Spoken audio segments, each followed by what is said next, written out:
Today we're exploring the exciting topic of genetic testing with the amazing Yael Joffe from 3x4 Genetics. Now, before you jump to thinking that sounds complicated or boring even, let me encourage you to stop right there. This conversation blew my mind. In fact, I think I even dropped the F-bomb in there somewhere because I was genuinely blown away by what I was learning. Genetics is an exciting area of medicine, and it is mind-blowing the insights a good genetics test can provide us. That is a statement I never imagined myself saying, but it is so true. And let's be clear, we are not talking about ancestry here. I encourage you to listen to this conversation till the end because we discuss specific products and foods that can turn on master genes in our bodies. It's important we understand our genes are not our destiny, nor are chronic diseases like cancer, diabetes, or even Alzheimer's. So grab your pen and paper because I got a feeling you're going to want to take some notes with this one. Let's get going. Here is our guest today, Yael Joffe. This next topic is definitely complicated. It's one that we have all been yearning to know more about. And I feel that we're at the point of the series where we actually may understand exactly what this is. It's genetics. And don't get freaked out by the terms epigenetics or nutrigenetics. We have a genetics expert on board. I would love to welcome Yael Joffe all the way from Seattle. Thank you so much for your time today, Yael. Thanks, Shelley. Very happy to be here, and absolutely we'll be demystifying what genetics is, and we'll promise you we'll make it understandable for everyone. Thank you very, very much. Well, how did you come across being an expert in the area of genetics? Because I understand you were originally an architect student and your life took a turn, and here you are 30 years later with your own company all about genetic testing and, of course, as you say, being a great educator in the world of genetics. How did you get to where you are today? Yes, so that was quite a journey. So at school, I had no interest in science whatsoever. Didn't do physics, didn't do chemistry, did art and history and English. And as you said, when I finished school, I went and studied architecture. And then my gran got cancer and she died from cancer. And it was all very sudden and very fast, very aggressive cancer. And I was very young, very impressionable. She was my only grandparent. And I was devastated by the lack of answers, is the only way to describe it. That no one could explain to me why she got cancer, why she had to die from cancer, why we couldn't treat her, why we couldn't prevent it. And so I remember sitting by her bedside and kind of like, this isn't good enough. We can't.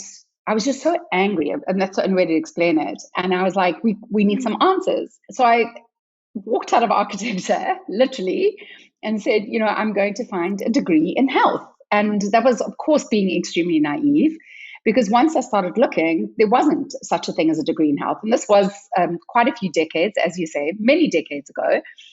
Now it's a little bit better than it used to be, but 3 decades ago, you could forget finding a degree in health.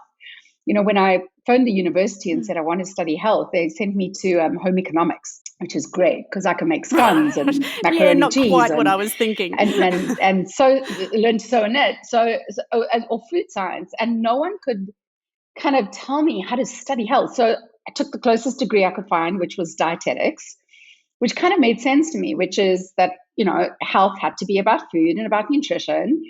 So I had to go back to university and do some basic science courses, and managed to eventually get into a dietetics degree. And about 3 weeks in, was completely horrified. I moved away from home to attend uni, and I was like, this is not health. In fact, it was worse than that.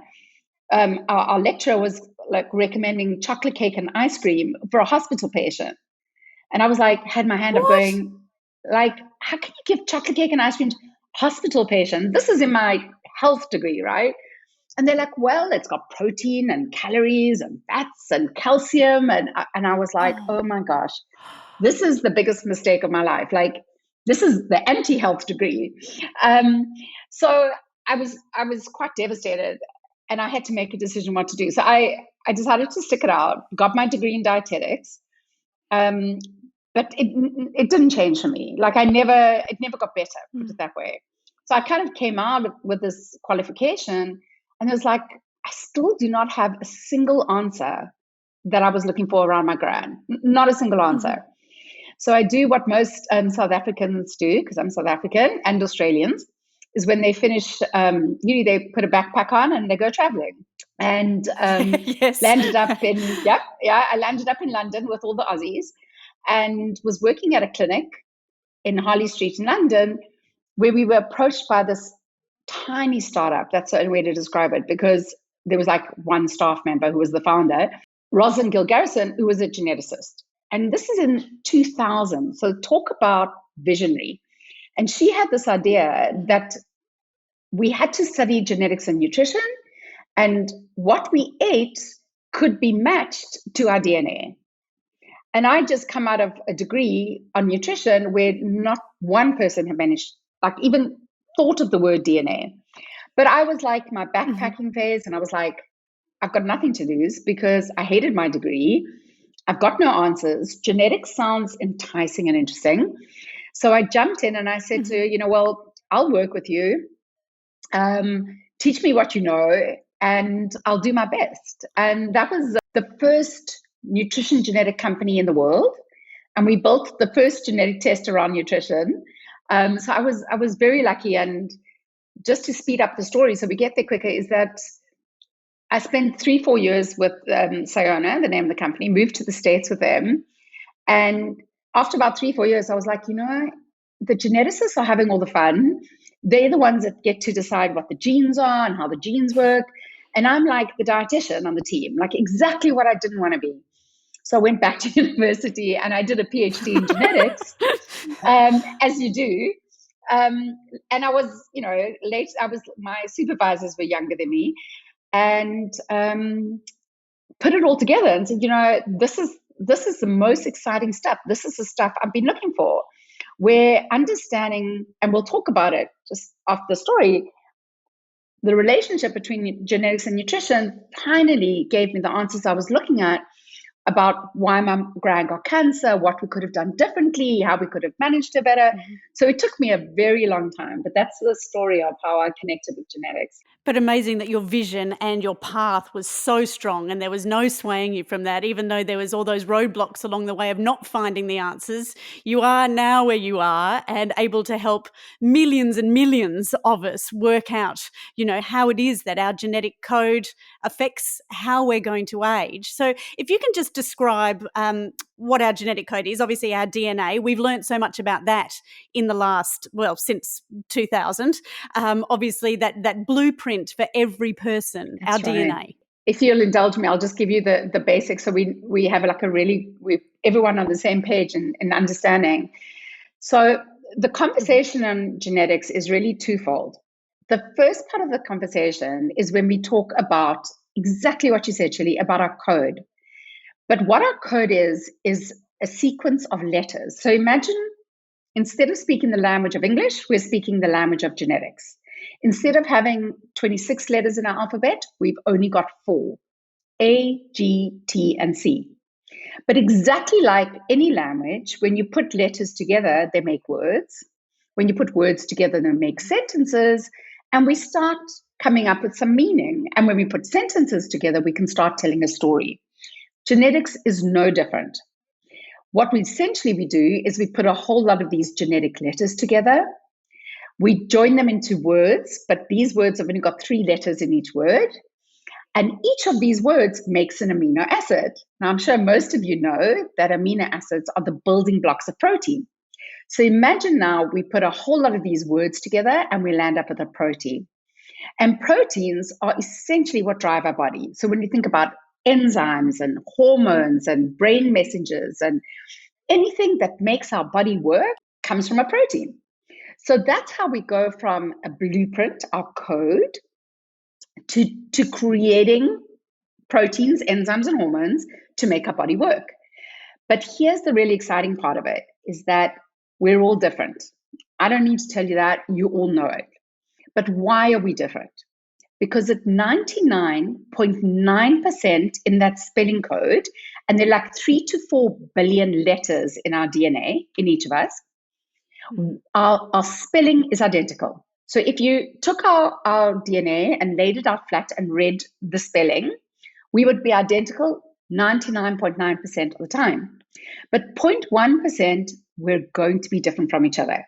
And 0.1% means we're different at 3 to 4 million places in our DNA. Now, what is Wow. the So that's not magic of just DNA? hair color, eye color, height. Correct. It's not height and eye color. It is that. And if you do 23andMe, it's whether you're going to have a unibrow or whether your urine's going to smell after asparagus. It's all of that. But it's much more important than that. And the way I call these changes, these differences, because all they are is a spelling change. Instead of having a C, you might have a T. Instead of having a G, you might have an A.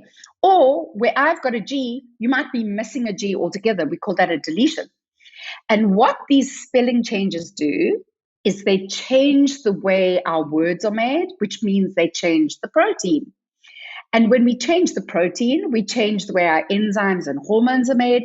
And by doing that, we essentially change who we are and how we respond to the world around us. So this fancy word, nutrigenomics, which is what we use in the scientific literature, is really about responsiveness. Why do I respond to the world differently? Whether it's toxins and molds, whether it's calories and buffet tables, whether it's exercise training or gluten, we all respond differently. And that difference are these spelling changes in our DNA. And the great thing is, since 2000, we can test those spelling changes. And by looking whether you've got the G or the C or the A, what your spelling changes are, we can understand who you are and how you respond. Now, I know I'm talking a lot, but I've only given you half of the conversation. There's another whole conversation on genetics. But before I get into that second part, I thought maybe I'll let you ask more questions before I carry on. No, you are a brilliant educator. I'm taking all of this in. So everyone is almost identical, except for the 3 to 4 million changes that we have in our DNA. And I love that phrase, how do we exist and how do we respond to the world? And that's not an outward, that's an inward response. So as you say, whether we have an aversion to gluten or whether we respond differently to stress, that is one of those 3 or 4 million different changes within each and every one of us. So that would be how we respond to certain exercise. So some of us would be better at high intensity or yoga. That's actually a DNA response. Totally. So whether I'm more likely to be better at running ultra distance and long distance, or whether I'm better, doing high intensity power based training, whether I'm more susceptible to getting an Achilles injury or a rotator cuff injury, whether I need more recovery when I train. Again, some of us gain weight easily and find it really hard to lose weight. Some of us can eat whatever we want, all in those spelling changes. And even though they're 3 to 4 million, not all of them are impactful. So not all of them will define that responsiveness. Some of them are what we call silent, but obviously there's enough of them to make us different from each other. And the important thing that you said, not me, is that it's not just how we respond differently to nutrition or to supplements or to exercise. It's also to things like stress or trauma or our environment. So you can have 2 individuals living in a moldy house. One's going to get super ill and one's not. Right? And you can see all this on a piece of paper or on a computer. You can see each person's blueprint about how they're going to respond to things as narrow, as specified as that. That is absolutely fucking mind-blowing. It's mind-blowing. Totally. So it's like how you metabolize hormones. Like every single individual in this world, before they take a contraceptive pill, should understand how they metabolize hormones, because some of us are really crappy at metabolizing hormones, and we get a buildup of what we call hormone metabolites, which has an impact on cancer risk. We blood clotting. So this is like magical information. And the word that I use to sum up the whole thing is insight. We gain insight about who we are. We gain know yourself, know thyself. We gain self-knowledge about who we are and how we respond to the world around us. Now, the big thing is, I spent 15 years of my career studying insight, which is great. And then I met this amazing Australian who you have to have on your show. And her name is Dr. Christine Horton, and she's based in Brisbane. And Christine and I were attending a conference in Italy in a little town called Castellammare di Stabia. And we were at a Nutrigenomics conference. We didn't know each other at all. And we were standing in the queue for lunch, and everyone was speaking Italian or Spanish or French. And I didn't understand, and I was grumpy and I was miserable because the conference was horrible. And I'd left my baby at home and paid all this money to come to this conference. And we were standing in this queue, and I heard a voice behind me speaking English, and not only speaking English, but speaking with this like strong Aussie accent. And I turned around and I was like, oh my gosh, you've traveled far. And she said, oh, like you have as well. And of course, we were the only like two English speaking people. So I was like, well, should we have lunch? And in those days, nowadays, when you go to a conference, everything's gluten-free, dairy-free, wheat-free, sugar-free. It's like almost food-free. In those days, we had pasta for lunch. And on the lunch table was a bottle of red wine and a bottle of white wine. And Christine and I sat down for lunch. We didn't get up until we'd finished all the wine. And we discovered that we were absolute nutrigenomic soulmates. She had read the book I'd written. She knew about me. And she had been studying this field of genetics that I hadn't been studying. So I had spent 15 years studying genetic variation, spelling changes. And Christine had this amazing understanding, or Dr. Horton, of how the food we eat changes the way our genes switch on and switch off, or what we can call gene expression. No. So we always talk about this yin and yang, that everything I knew, she didn't, and what she knew, I didn't.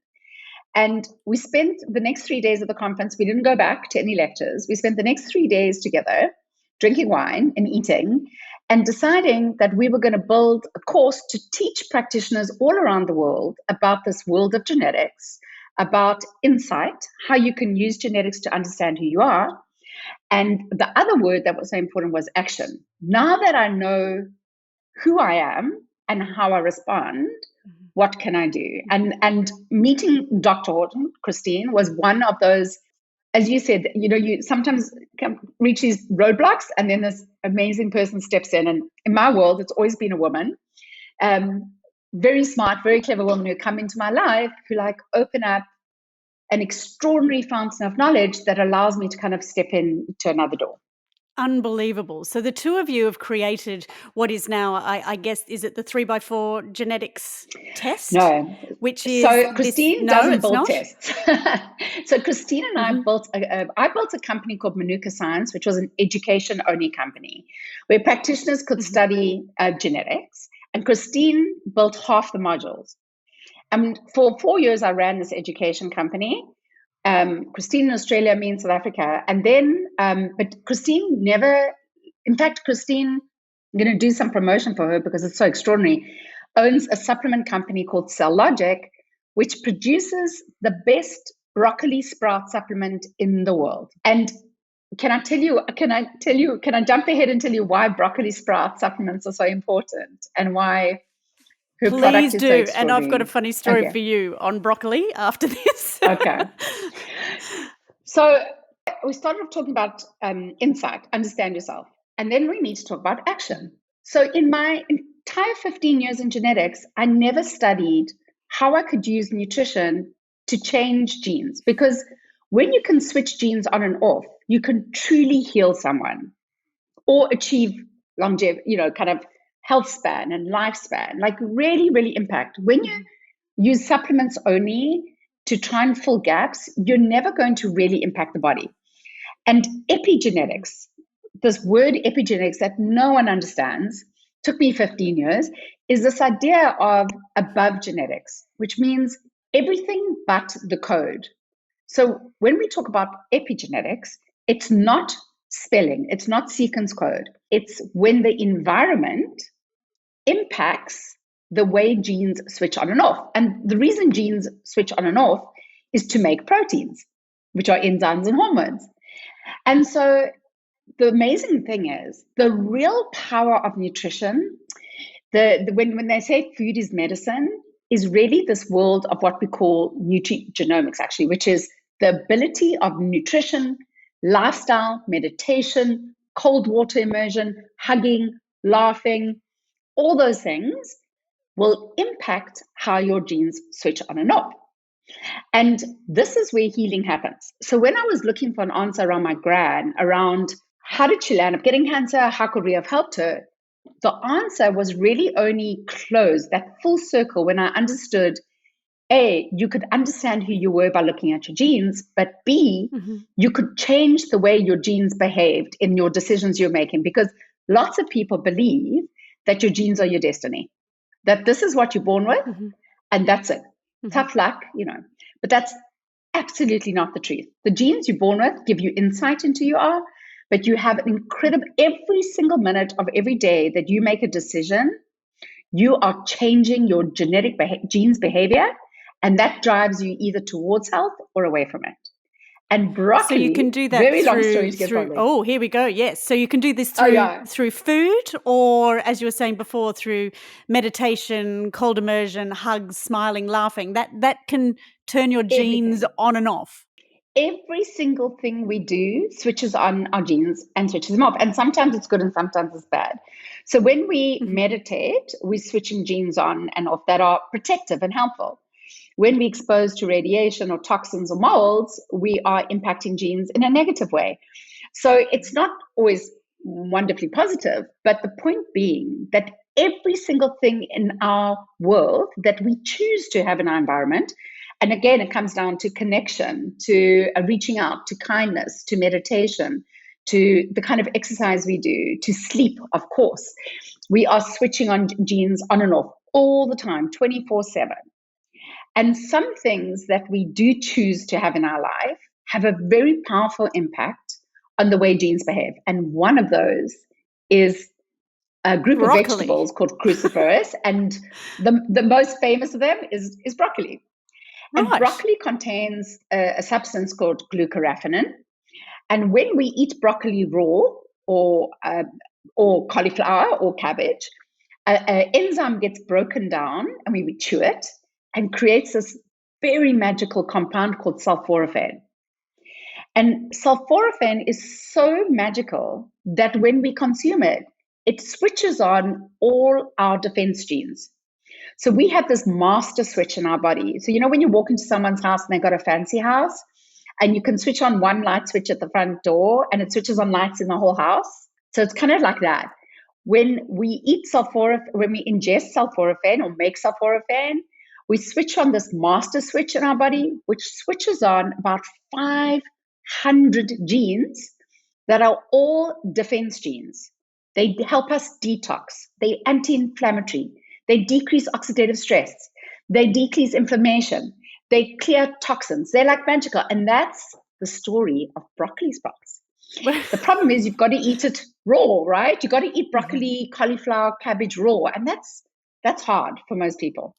So Christine has this company where she has worked out a system to dehydrate broccoli sprouts, which are much higher in the content of sulforaphane.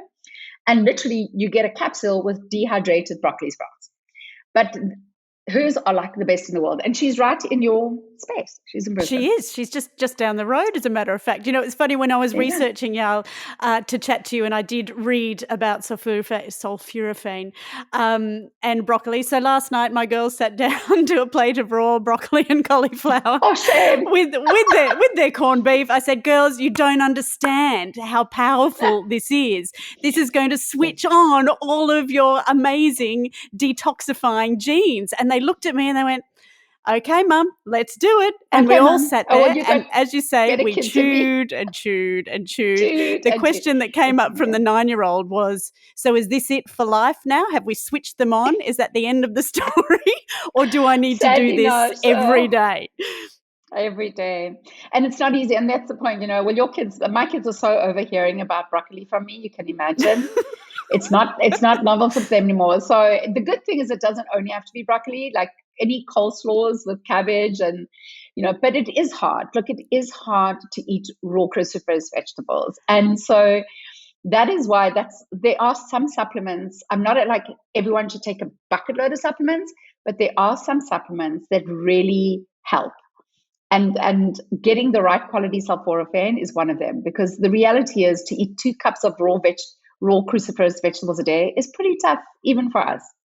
But Yael, if that's going to potentially save your life or lengthen your life, give you a healthier lifespan, surely it's worth it. I know it's hard, but surely if you knew that that was reducing your chances of cancer, like it's a no-brainer, isn't it?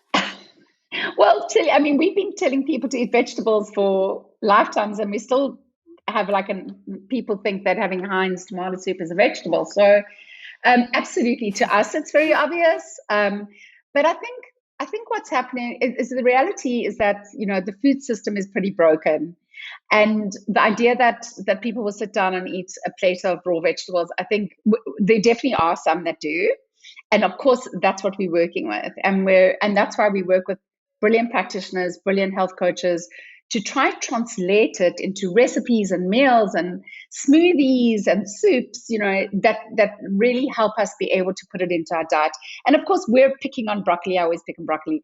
But there are lots of other extraordinary vegetables and fruits and foods that contain these magical phytonutrients. We used to think fats, carbohydrates, and proteins.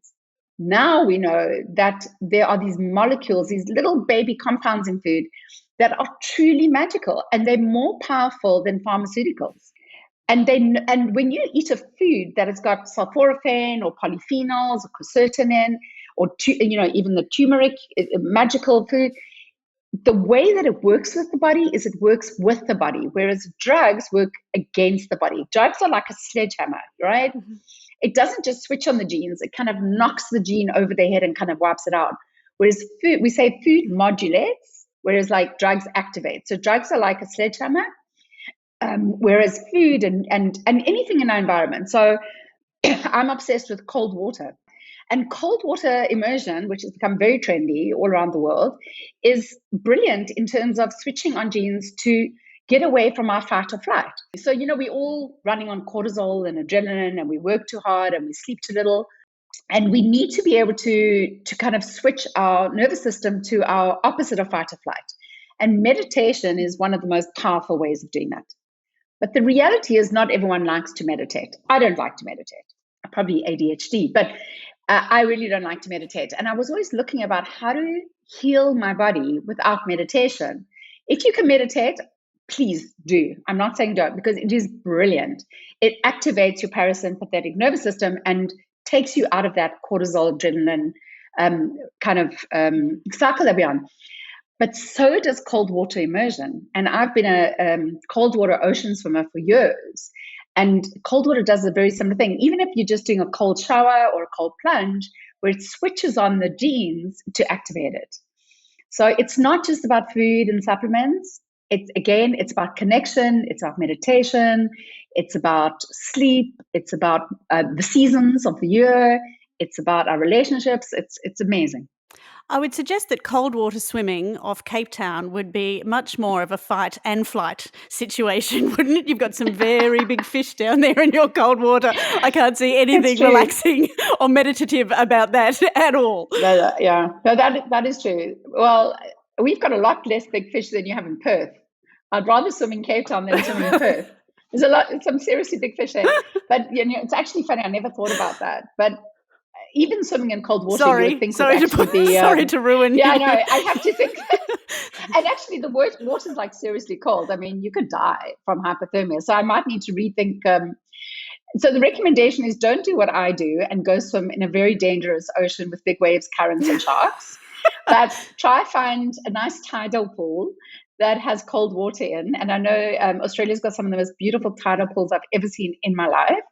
And go and plunge every day into a nice cold tidal pool. That's probably a bit safer.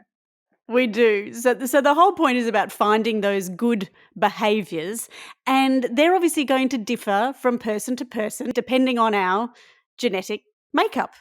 So does it have any relation to ancestry, or, you can do these DNA tests now which tell you, how many different percentage of ancestry you have in you from different areas. Does that have anything to do with your genetic code makeup for your susceptibility to disease or food or coffee? Is I there any guess it relation in the two, does. or are those So two yes and tests no. completely different So things? so they're very different, but there is some relationship. So ancestry is basically going to tell you where you came from. Like where was your background? Did you come from Eastern Europe, or did you come from Asia? Did you come from Africa? And that's really, I mean, it's nice to know. It's also nice to find cousins and all of that kind of stuff. But it doesn't really kind of give you information about what to do for your health. However, genetics and what everything you and I have been talking about is about evolutionary biology. And that means that those spelling changes happened in our DNA sequence, in our code, because our body was responding to something in our environment. But they happen over large amounts of time. So when we look at these spelling changes, most of them occurred during the time that we were hunter-gatherers on the plains of Africa, trying to hunt a beast. And when we couldn't get meat, we were picking out roots from the ground. And so a lot of genes have been built around how to survive in that hunter-gatherer phase. But of course, our world isn't a hunter-gatherer phase. We are surrounded by cheap and easy calories, high fructose corn syrup and sugars, fats. We are pretty sedentary compared to how we used to be. We have toxins in our environment. So if you wanted to understand really what disease was, it's a clash between our ancestral DNA, which has not evolved as quickly as our diet and lifestyle have, and they don't match.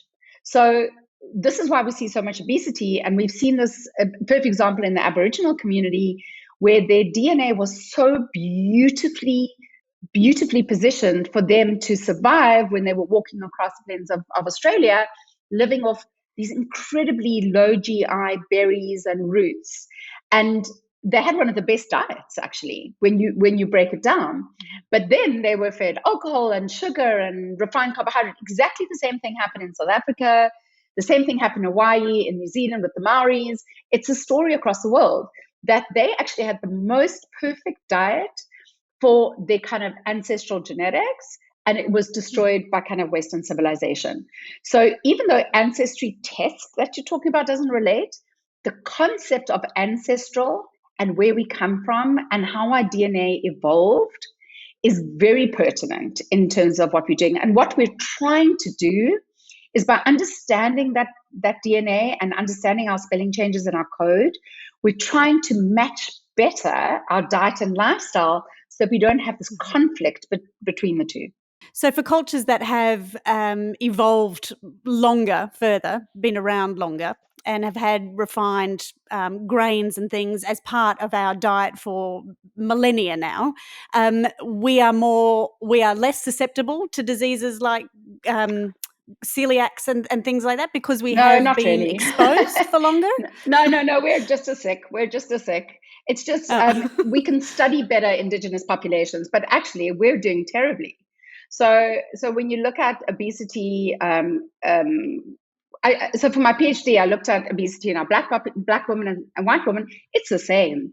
If you look at obesity in Australia, Australian women, okay, I'm going to talk about women because it's a little bit different from men, and South Africa and the USA, it's the same. We all have these ridiculously high rates. I know if you're in Melbourne or Sydney or Perth, it's not so bad, but the moment you leave a big city, it's exactly the same in the United States or in South Africa.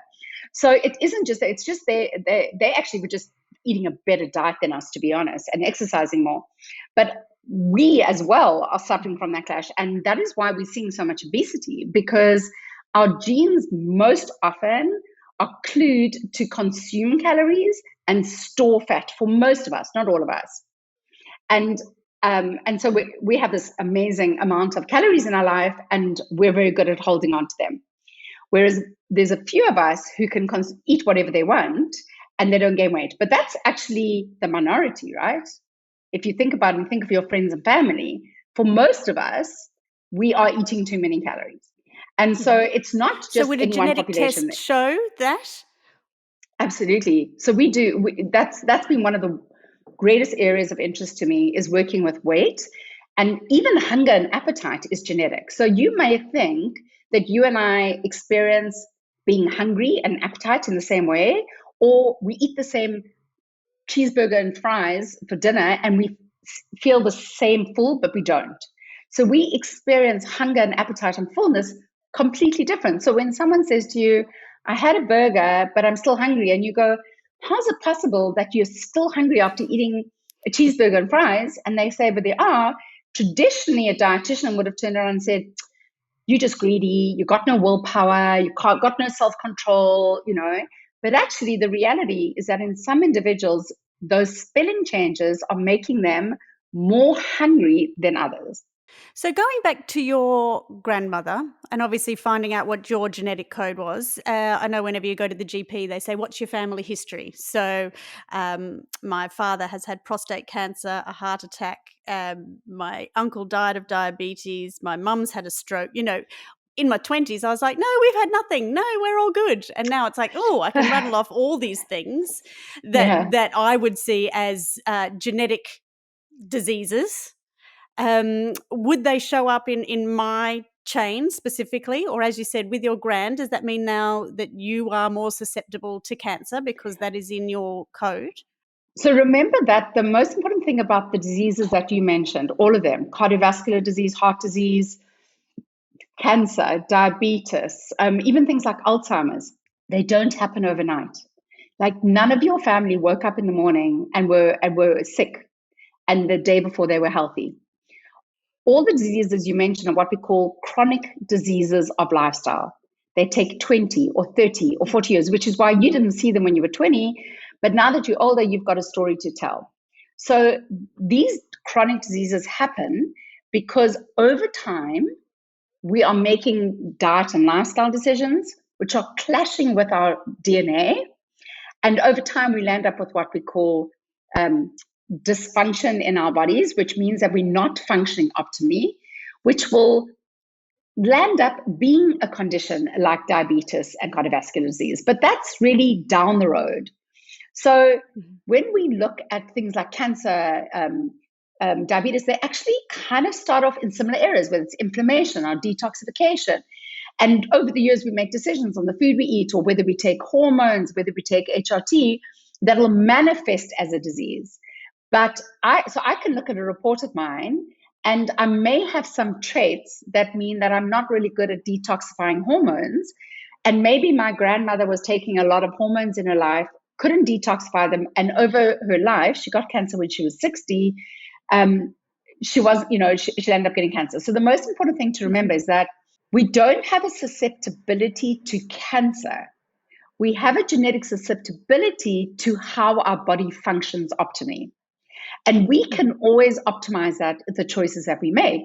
And if we continue over decades to make poor choices that don't match our DNA or kind of compensate for our spelling changes, we can land up with a disease like cancer. But genetics isn't about saying you have a risk for cancer. It's about saying your body needs these kind of nutrients to optimize its function so that in 20 years' time, you don't get cancer. And we're back to broccoli, aren't we? Back to broccoli. So what Can't about get away from broccoli. The BRCA gene is one that we hear so much about now, and I'm assuming that is because it is a medical revelation or a genetic revelation that we can isolate that particular gene. Would that be correct in saying that, I think we hear about it. We actually hear about it because Angelina Jolie had it. That's why we hear about it. Like, she made it famous. She was on every Newsweek and every Times, So let me explain.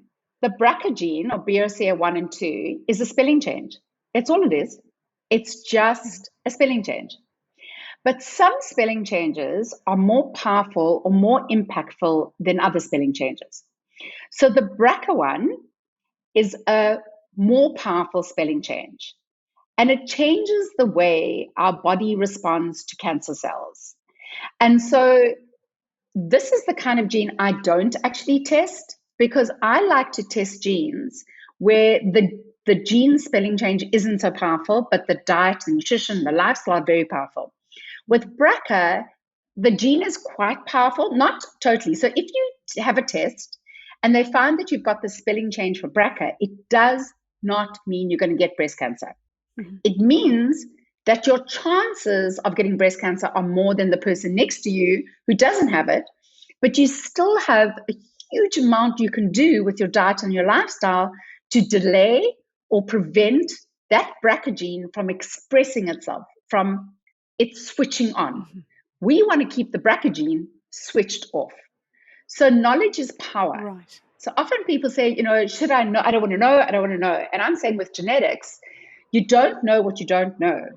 And if you know, you can make better choices. And even with the BRCA gene, which is a more powerful gene, they say that between 40 to 80% of people will get breast cancer if they have the BRCA gene. So if you have the BRCA gene and you only and your chances of getting only 40%, that's extremely low. There's 60% of the things that you can do in your life to stop you from getting breast cancer, if you know. So BRCA, we only test if there's a lot of breast cancer in the family, if our family members get cancer very, very young, then we test BRCA. Otherwise, it's not BRCA. 95% of breast cancer is not rare genetic disorders. It's actually all the other stuff we spoke about. It's the stuff with broccoli and detox, inflammation, and hormones. 95%, and only a small percent will be about the BRCA conversation. But obviously it's more dramatic, so it gets really good media press. Mm-hmm. Well, your phrase, you don't know what you don't know, is awesome. It sums it all up, doesn't it? So to actually have that blueprint for yourself, like you would give the gift of, I don't know, your moons or your horoscope, which gives you an understanding of your personality and things that you like and you don't like. This is pure science there. How digestible is it for the average person if they were to have a genetic test? Does it need to be deciphered by a clinic or your GP? How do we go about actually extracting the information that we need to be able to change our diet or our exercise patterns? A super quick pause in our conversation. Have you heard the news? The Aging Project has a sister platform called You Must Try It. It's come about because, like you, we want to age well, but that means knowing which products or brands to buy. And let's face it, with so many products on the market, it's becoming harder to choose. So, with the guidance of our in-house wellness team, we are doing the research for you. You'll only find tried, tested, and loved products on youmusttryit.com. So, if that's of any interest, go and sign up. We'd love you to join us. Okay, let's get back to our chat. So this has been one of the problems in the industry for the last 2 decades, is that you really do need someone who's trained in genetics to translate it for you. And you need to work with a genetic testing company who creates a report that is very understandable, translatable, and offers some real recommendations. I always say, if you don't know what to eat for breakfast in the morning, then you have paid for data and you have had no value from your genetics. The problem is that there are hundreds of genetic tests in the marketplace, and most of them are awful. And that's the reality. They're awful. They look like a blood test, like a cholesterol test, and they offer very little value to you. So that has been my mission for the last 5 years, is to build a company, which is my current company, 3x4 Genetics, to really create a different way of engaging with genetics. We use color, we use pictures, infographics, and storytelling to make sure that you can really engage. And then we spend a huge amount of time educating, mentoring, and hand-holding practitioners, whether it's a medical doctor or dietitian or a naturopath or a dentist or a psychiatrist, on how to integrate genetics into your practice. Because genetics by itself is not an answer. If genetics is half the answer, there's still another 50%. So you can't take a genetic test and say that all the answers in there. They're not. They're the missing piece of the puzzle, but they're still part of something bigger. And that's why I'm such a fan of working with practitioners, training and educating them, and letting them be the educators of the individual to work out who they are, how they respond, and then what are the decisions that they're going to make in their life that is going to optimize their DNA. And so unfortunately, 3x4 genetics is not available in Australia at the moment. Sad to say. I'm so sorry. Because we are, it's only at the moment in the USA and in South Africa, because we really have done things differently. I mean, we really have, I'm happy to email you a copy of the report, shows you how we draw these beautiful pictures, and every person's report has different pictures depending on their results. So the image changes. I did download I downloaded the example report that you had, and it is fabulous. I mean, obviously, there's a lot of pages at the ends with lots of data that I didn't understand. That's for the clinician. But that's the simple. End is for the clinician. That's right. Yeah. But just that simple, like, you are, you are exposed to this. You need to think about that. Yeah. It was so well put together. It was so easy to read and understand. So I would suggest we just wait until that is available here for us in Australia. It'll get there. And then things like Look, you do have some companies in Australia. You do have some companies in Australia that are pretty decent, but we really have turn genetics on its head by trying to create a product that really adds value to your life, and that has been my mission for the last 4 or 5 years. Well, it seems completely well worth waiting for. There's no point heading off on your blood group diet or your Ayurvedic diet or your keto, paleo, intermittent fasting until you actually have this information, because you may not be doing yourself any good at all. I'm sure you're not doing yourself harm by following one of those programs. Sometime. But you may not be, you're cutting out things that you don't need to cut out. Exactly. And there's no one right diet for everyone. So when you see paleo, you see keto, always remember intermittent fasting, any of these things, vegan, there is no one right diet for everyone. It's about understanding who you are. I love, there was a description in there that your body, or the internal workings of your body, are like an underground railway, and there's 1,000 trains and paths going in different directions. And if there's chaos on even one of those paths or one of those lines, that is going to filter back and affect the entire workings of that underground train line. And I just thought that was such a beautiful example of where something in your system can go a little bit wrong, it is going to filter through and affect everything else.